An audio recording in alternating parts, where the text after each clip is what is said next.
గురుగారు మరో ప్రశ్న చూద్దాము. రాజమండ్రి నుంచి సూర్యం రాస్తున్నారు. జ్యేష్ఠ పూర్ణిమ రోజున ఇంట్లో భగవదారాధన ఏ విధంగా చేయాలి తెలియచేయగలరు అని అడుగుతున్నారు.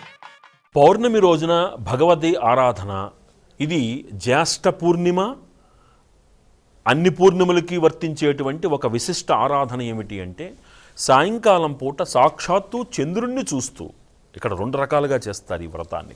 ఆ చంద్రుడి యొక్క ప్రతిబింబాన్ని పాలల్లో చూస్తూ ఆ అమ్మవారిని కొలిచేటువంటి లలితా సహస్రనామాలతోటి అనుష్ఠానముతోటి అమ్మవారిని ఆరాధించేటువంటి ఒక ప్రక్రియ ఉంటే, ప్రకృతిలో భాగమైనటువంటి చంద్రుణ్ణి ఆ వినీలాకాశంలో చూస్తూ ఆ మంత్రాలతోటి ఈ చంద్రుణ్ణి కొలిచేటువంటి, సముద్ర తీర ప్రాంగణంలో కూర్చుని ఆ చంద్రుణ్ణి చూస్తూ ఆ చంద్రుడి యొక్క గమనాన్ని అనుసరించి అనుష్ఠానం చేసేటువంటి విధానము, ఇలా చాలా విధాలుగా చెప్పబడుతున్నది.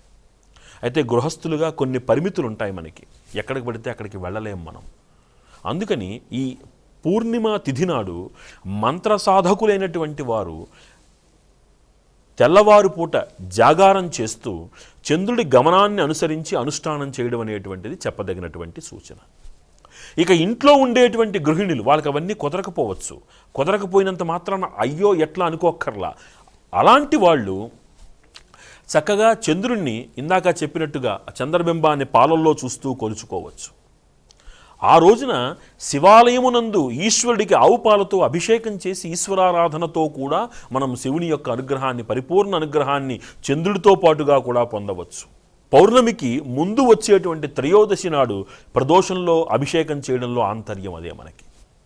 కాబట్టి ఇటు ఈశ్వరారాధన ఆవు పాలతోటి ఈశ్వరుడికి అభిషేకం చేసుకోవడం, మంత్రపరంగా ఆ చంద్రుడిని ఆ పాలలో చూస్తూ అమ్మవారి యొక్క ఆరాధన చేసుకోవడం, సాధకుడిగా ప్రకృతిలో ఉన్నటువంటి చంద్రుడిని చూస్తూ ఏ సముద్ర తీరంలోనో నదీ ప్రాంగణంలోనో జాగరణ చేస్తూ అనుష్ఠానం చేసుకోవడము, సాధన చేయడము, ఈ విధంగా పరిపూర్ణమైనటువంటి అమ్మవారి అనుగ్రహానికి ఏ మార్గాన్ని మనం అనుసరించినా సరే అమ్మవారి కృపకు, చంద్రుడి అనుగ్రహానికి మనం పాత్రలమవుతామని నిస్సందేహంగా చెప్పవచ్చు.